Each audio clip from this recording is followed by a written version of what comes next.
या रक्ताम्बुजवासिनी विलसनी चण्डासु तेजस्विनी या रक्तारुधिराम्बरा हरिसखी या श्रीमनोल्लादिनी या रन्ताकरमन्थना प्रगुण्डिता विष्णुस्वया गेहिनी सा मा पातु मनोरमा भगवती लक्ष्मीश्च पतिर्माल्वती।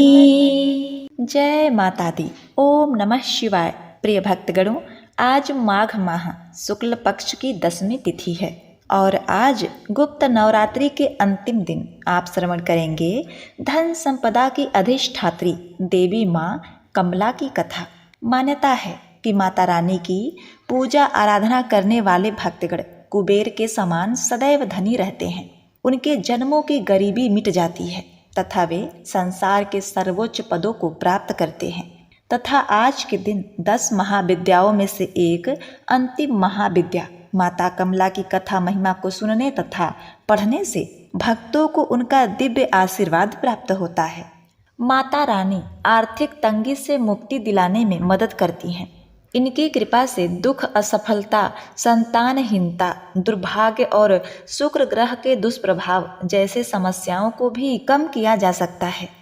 कमला देवी की पूजा से बहुतायत में वृद्धि प्राप्त होती है और शारीरिक और आध्यात्मिक उन्नति का आशीर्वाद मिलता है।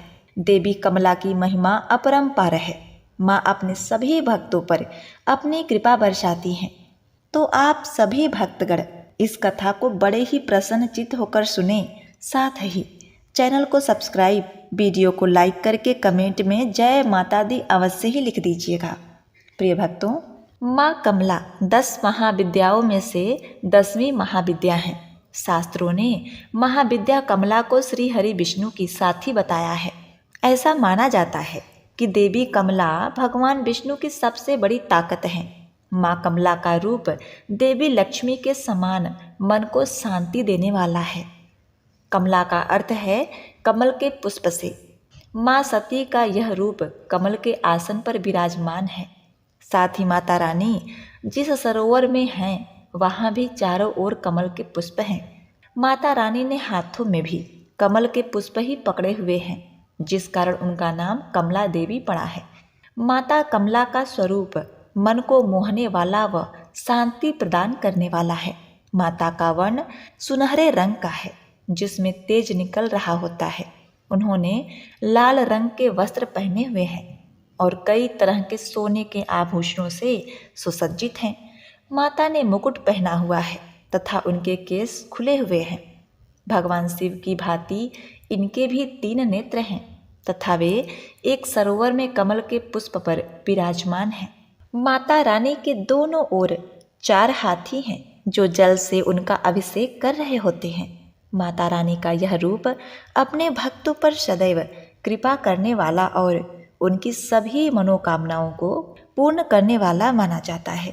प्रिय भक्तों, माता लक्ष्मी की साधना करने से जो लाभ भक्तों को मिलता है वही लाभ माता कमला की पूजा करने से भी मिलता है, क्योंकि देवी कमला को माँ लक्ष्मी का ही रूप माना जाता है। इसीलिए जो भी भक्तगण माता कमला की इस रूप की पूजा करते हैं उनके परिवार की आर्थिक स्थिति बहुत ही अच्छी रहती है तथा उनके घर सदैव अन्न धन के भंडार भरते हैं। उनके परिवार पर आया हुआ आर्थिक संकट दूर होता है तथा साथ ही प्रिय भक्तों व्यापार में उन्नति मिलती है। व्यक्ति को सुख, संपत्ति और वैभव सभी प्रकार के सुख प्राप्त होते हैं। कमला देवी महाविद्या की पूजा मुख्य रूप से गुप्त नवरात्रि में की जाती है। गुप्त नवरात्रों में माता रानी की 10 महाविद्याओं की ही पूजा की जाती है, जिसमें अंतिम दिन 10वें दिन माता कमला की पूजा करना विशेष फलदायी होता है। प्रिय भक्तों, आपको बता दें कि माता कमला को अपने गुणों के कारण सभी देवियों व महाविद्या में सर्वोच्च रूप माना जाता है। माँ कमला से संबंधित भगवान शिव का रुद्रावतार कमलेश्वर महादेव हैं। माँ कमला को माँ लक्ष्मी के समान प्रकाश पसंद है। वे अंधेरे जगह तनिक भी नहीं टिकती। देवी कमला को एक तरह से तांत्रिक लक्ष्मी भी कहा जाता है। लक्ष्मी के इस रूप की पूजा मुख्य रूप से तांत्रिकों द्वारा ही की जाती है। प्रिय भक्तगणों, माता कमला की उत्पत्ति समुद्र मंथन के द्वारा ही हुई है। जब समुद्र मंथन हो रहा था उसी समय माता कमला अर्थात लक्ष्मी जी का प्राकट्य हुआ था। प्रिय भक्तों, अब इनसे जुड़ी एक पौराणिक कथा मैं आपको सुनाने जा रही हूँ। वह इस प्रकार है। यह बात उस समय की है जब समुद्र मंथन से निकलने के बाद देवी लक्ष्मी को असुरों ने भी मांगा था और इस कारण देवी लक्ष्मी को असुरों के पास भी जाना पड़ा। अब जब असुरों के पास चली जाती हैं, फिर उसके पश्चात एक दिन लक्ष्मी जी भगवान इंद्र के स्वर्गलोक में पहुंची और बोली, हे इंद्र, मैं तेरे यहाँ निवास करना चाहती हूँ। इंद्र ने बड़े ही आश्चर्य से कहा, हे कमले, आप तो असुरों के यहाँ बड़े आनंद पूर्वक रहती थीं, वहाँ आपको कुछ भी कष्ट न था। मैंने कितनी ही बार आपको अपने यहाँ बुलाने का घोर प्रयत्न किया, परंतु तब पर भी आप न आईं और आज आप बिना बुलाए मेरे द्वार पर पधारी हैं। सो हे देवी, इसका कारण मुझे समझा कर कहिए। माता कमला अर्थात लक्ष्मी जी ने कहा, कुछ समय पूर्व असुर बड़े ही धर्मात्मा थे, कर्तव्य परायण थे, परंतु उनके यह गुण धीरे धीरे नष्ट होने लगे। मैंने कितनी ही बार आपको अपने यहाँ बुलाने का घोर प्रयत्न किया, तथा हे इंद्र, प्रेम के स्थान पर ईर्ष्या, द्वेष और क्रोध, कलह का उनके घर में निवास रहने लगा। अधर्म, दुर्गुण और व्यसनों की वृद्धि होने लगी। तब मैंने सोचा कि अब मेरा निर्वाह इन लोगों के बीच। देवराज इंद्र ने पूछा, हे भगवती, कौन कौन से दोष हैं जिसके कारण आपने असुरों को छोड़ दिया? उन दोषों को विस्तार पूर्वक मुझसे कहने की कृपा कीजिए, जिससे मैं भी सावधान रहूं। माता कमला ने उत्तर दिया, हे इंद्र, जब कोई सद्पुरुष ज्ञान विवेक का उपदेश करते रहते हैं तो असुर लोग और उनकी उपेक्षा करने लगते थे। वृद्धजनों और गुरुजनों के सम्मान का विचार न करके उनकी बराबरी के आसन पर बैठते थे। सत्कार, शिष्टाचार और अभिवादन की बात वे भूल गए थे। पुत्र माता पिता से मुंहजोरी करने लगे। बहुत रात्रि गए तक चिल्लाते रहते, न स्वयं सोते न दूसरों को सोने देते। अकारण बैर और विवाद मोल लेते थे। स्त्री ने पति की आज्ञा मानना छोड़ दिया। पुत्र को पिता की परवाह न रही। शिष्य आचार्यों की तरफ मुंह मटकाने लगे। समस्त मान मर्यादाएं जाती रही। भिक्षा और दान देना बंद करके अपने ही ऐश आराम में धन खर्च करने लगे। घर के बच्चों की परवाह न करके बूढ़े पुरुष चुपचाप मधुर मिष्ठान अकेले ही खा जाया करते थे। जहाँ ऐसे निर्लज आचरण होते हैं वहाँ हे इंद्र, भला मैं किस प्रकार रह सकती हूँ? तथा हे इंद्र, आगे सुनो। वह असुर लोग फलदार व छायादार हरे भरे वृक्षों को काट दिया करते थे। दिन चढ़े तक वे लोग सोते रहते थे और रात्रि के पहर तक खाते रहते थे। भक्ष और अभक्ष अन्न का विचार न करते थे। सत्कर्म करना तो दूर की बात, दूसरों को करते देखते थे तो उसमें भी विघ्न उत्पन्न करते थे। स्त्रियां साज सज्जा व आलस्य व्यसनों में व्यस्त रहने लगी। घर में अनाज बिखरा पड़ा रहता था जिसे चूहे खा खाकर उपद्रव करते थे। खाद्य पदार्थ खुले पड़े रहते थे, उन्हें कुत्ते बिल्ली चाटते रहते थे। गम्य अगम्य का विचार छूट गया। घर में ही व्यभिचार होने लगा। मादक द्रव्यों में, जुए में, नाच तमाशों में रुचि बढ़ने लगी। लापरवाही का हर ओर साम्राज्य था और वे चुरा चुरा कर अपना घर भरने लगे। उनके ऐसे आचरण देखकर मेरा जी जलने लगा। एक दिन मैं चुपचाप उनके घर से चली आई। अब वहाँ दरिद्रता का निवास होगा। हे इंद्र, तुम ध्यान पूर्वक सुन। मैं परिश्रमी, कर्तव्यपरायण, विचारवान, सदाचारी, जागरूक और नियमित रहने वाले धर्मवान लोगों के यहाँ ही रहती हूँ। जब तक मेरा आचरण ऐसा रहेगा तभी तक मैं तेरे यहाँ रहूँगी। प्रिय भक्तगणों, माता कमला के इन वचनों को सुनकर इंद्र जी ने उनका अभिवादन किया और कहा, हे कमले, आप मेरे यहाँ सुखपूर्वक रहिए। मैं ऐसा कोई अधर्म आचरण नहीं करूँगा जिससे रुष्ट होकर आपको मेरे यहाँ से जाना पड़े। तो एक बार प्रेम से बोलिए, लक्ष्मी मात की जय। जय हो माता लक्ष्मी। हे मैया, जैसे आपने इंद्र जी पर कृपा बरसाई और कुबेर को धनवान किया, वैसे ही आप अपने सभी भक्तगणों को, कथा कहानी को पढ़ने वाले, सुनने वाले और हुंकारा भरने वाले को सुख समृद्धि वैभव की प्राप्ति कराना, उनके सभी रोग दोष तथा विकार और दरिद्रता का नाश करना। जय माता लक्ष्मी। जय हो कमले। ओम नमः शिवाय। प्रिय भक्तगणों, अब आप सुनेंगे महालक्ष्मी माता कमला की दूसरी कथा। सर्वमंगल मांगले शिवे सर्वार्थ साधिके शरण्ये त्र्यंबके गौरी नारायणी नमस्तुते। किसी गांव में 7 भाई रहते थे। माता पिता का देहांत हो चुका था। सातों भाई कंगाली में जीवन काट रहे थे। वे रोज जमींदार के खेतों में काम करने जाते और शाम को मजदूरी में 1-1 किलो चने लेकर आते थे। घर आकर वे चने सेकते और खाकर सो जाते। गांव के मंदिर के पंडित जी से उनकी दशा देखी ना गई। उन्होंने एक दिन बड़े भाई से कहा, तुम्हारा विवाह हो चुका है, बहू का गौना क्यों नहीं करा लेते? भाई ने कहा, पंडित जी, खुद के खाने की तो ठिकान नहीं है, उसे कहाँ से खिलाएंगे?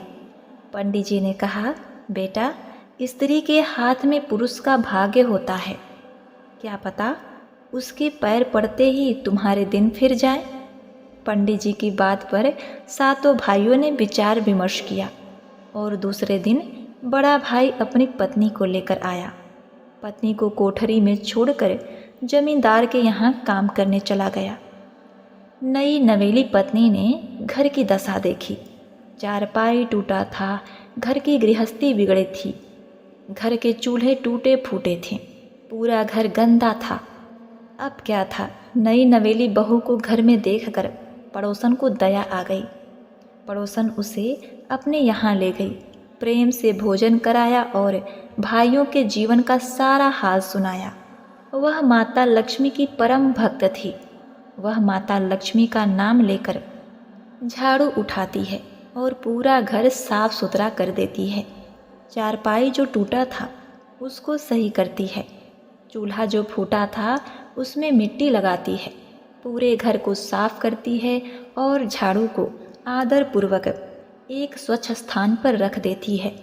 शाम को सब भाई चने लेकर लौटे तो बहू सब चने लेकर पड़ोसन के घर चली गई।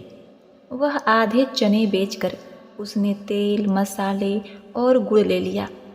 वहीं चक्की में चने पीस लिए और घंटे भर में रोटी, चने की दाल और गुड़ की पत्तल सातों भाइयों के सामने परोसती। भाइयों की आंखें फटी की फटी रह गईं। ऐसा भोजन अपने घर में उन्होंने कभी नहीं किया था। दूसरे दिन भाई काम पर चले गए तो उस नई बहू ने सबको रात की बची 1-1 रोटी नाश्ते में परोसी। जीवन में वे पहली बार नाश्ता करके घर से निकले। फिर उस बहू ने नहा धोकर मार्गशीर्ष माह में माता लक्ष्मी का पूजन किया और उन्हें विधि पूर्वक भोग लगाकर अपने घर के सुख समृद्धि के लिए कामना की। दूसरे दिन सातों भाइयों को पहली बार जल्दी घर पहुंचने की उमंग उठी। जल्दी जल्दी काम निपटाकर वे चने लेकर घर पहुँचे और फिर स्वादिष्ट भोजन पाया। आज बहू ने अनाज रखने के लिए कई कोठे भी बना दिए थे और उस बहू ने सभी भाइयों से कहा कि रोज़ मजदूरी में अनाज बदल बदल कर लाए। देखते ही देखते माता लक्ष्मी की कृपा से घर हर तरह के अनाज से भर गया। अब अतिरिक्त अनाज बेचकर वह बर्तन और बारी बारी से सबके लिए नए कपड़े भी लाए गए। 2 महीने के अंदर सारे घर की दशा बदल गई। एक दिन वही पंडित जी जिन्होंने गौने का सुझाव दिया था उस घर के सामने से निकले तो भाइयों ने उनका आशीर्वाद लिया। पंडित जी ने मुस्कुराकर कहा, क्यों पुत्रो, कहा था ना मैंने, स्त्री ही घर का भाग्य बदल सकती है, क्योंकि वही घर की लक्ष्मी होती है। घरनी घर बिन भूत का डेरा, बिना घरनी बिना स्त्री के घर भूत का डेरा होता है। जहाँ स्त्री माँ लक्ष्मी की पूजा करती है, माँ लक्ष्मी की भक्ति होती है। वहाँ माता लक्ष्मी सदैव निवास करती हैं, उसके घर को छोड़कर कभी भी नहीं जाती। सभी भाइयों ने हाथ जोड़ लिए और कहा, आपने और इस लक्ष्मी बहू ने हमारा जीवन बदल दिया। जय हो माता लक्ष्मी। ओम नमः शिवाय। हे माता लक्ष्मी, जिस प्रकार आपने इतनी गुणवान लक्ष्मी रूपा बहू उन 7 भाइयों के घर में दिया, उसी प्रकार सभी के घरों में लक्ष्मी रूपा बहू को देना। ओम नमः शिवाय। प्रिय भक्तों, अब आइए सुनते हैं माता लक्ष्मी की तीसरी कथा। या देवी सर्वभूतेषु विष्णुमायेति सप्तिता, नमस्तस्यै नमस्तस्यै नमस्तस्यै नमो नमः। एक बार भगवान नारायण लक्ष्मी जी से बोले, लोगों में कितना भक्ति बढ़ गई है, सब नारायण नारायण कहते हैं। तो लक्ष्मी जी बोली, आपको पाने के लिए नहीं, मुझे पाने के लिए भक्ति बढ़ गई है। भगवान ने कहा, लोग लक्ष्मी लक्ष्मी ऐसा जाप थोड़े ही ना करते हैं। इस पर माता लक्ष्मी बोली कि विश्वास ना हो तो परीक्षा हो जाए। नारायण भगवान एक गांव में ब्राह्मण का रूप लेकर गए। एक घर का खटखटाया। घर के जजमान ने दरवाज़ा खोलकर पूछा, कहाँ के हैं? भगवान बोले, हम तुम्हारे नगर में भगवान का कथा कीर्तन करना चाहते हैं। जजमान बोला, ठीक है महाराज, जब तक कथा होगी तब तक आप हमारे घर में रहना। गांव के कुछ लोग इकट्ठा हो गए और सब तैयारी कर दी। पहले दिन कुछ लोग आए। अब भगवान स्वयं कथा कर रहे थे तो सत्संग बढ़ी। दूसरे दिन, तीसरे दिन और फिर भीड़ हो गई। भगवान खुश हो गए कि कितनी भक्ति लोगों में है। लक्ष्मी माता ने सोचा, अब देखा जाए कि क्या चल रहा है। लक्ष्मी माता ने बूढ़ी माता का रूप लिया और उसी नगर में पहुंची। वहीं एक महिला ताला बंद करके कथा में जा रही थी कि माता उसके द्वार पर पहुंची और बोली, बेटी जरा पानी पिला दे। तो वो महिला बोली, माताजी 3:30 बजे हैं, मेरे को प्रवचन में जाना है। लक्ष्मी माता बोली, पिला दे बेटी, थोड़ा पानी तो पिला दे, बहुत प्यास लगी है। तो वो महिला लोटा भर के पानी लाई। माता ने पानी पिया और लोटा वापस लौटाया तो वह लोटा सोने का हो गया। यह देखकर महिला अचंभित हो गई कि लोटा तो दिया था तो स्टील का था और वापस लिया तो सोने का। कैसी चमत्कारी माताजी हैं। अब तो वो महिला हाथ जोड़कर कहने लगी कि माताजी, आपको तो भूख भी लगी होगी, खाना खा लीजिए। ये सोचकर कि माताजी खाना खाएंगी तो थाली, कटोरी, चम्मच, गिलास आदि भी सोने की हो जाएंगे। माता लक्ष्मी बोली, तुम जाओ बेटी, तुम्हारा प्रवचन का समय हो गया। वो महिला प्रवचन में आई तो सही, लेकिन आसपास की महिलाओं को सारी बात बताई। अब महिलाएं यह बात सुनकर चालू सत्संग में से उठकर चली गईं। अगले दिन कथा में लोगों की संख्या कम हो गई तो भगवान ने पूछा कि लोगों की संख्या कैसे कम हो गई।